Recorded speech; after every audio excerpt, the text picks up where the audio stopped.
নমস্কার, আমি Nayagram government ITI কলেজের দ্বিতীয় বর্ষের ফিটার ট্রেডের ছাত্র। আমরা স্যারেদের সহযোগিতায় একটি সেন্সিটিভ ড্রিল মেশিন প্রজেক্ট তৈরি করেছি। এই সেন্সিটিভ ড্রিল মেশিনটি তৈরি করার মূল উদ্দেশ্য হলো আমরা যে কোনো জায়গায় যে কোনো ধরনের ছোট মেটাল বা অন্য বস্তু সহজেই ড্রিল করতে পারি। আমরা এই সেন্সিটিভ ড্রিল মেশিনটি তৈরি করতে কয়েকটি উপকরণ ব্যবহার করেছি।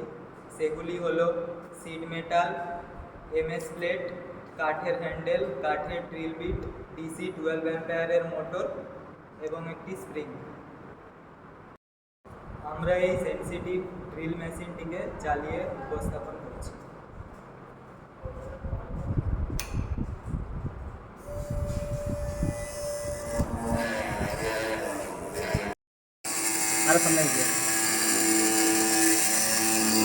ধন্যবাদ সৌজন্যে নয়াগ্রাম গভর্নমেন্ট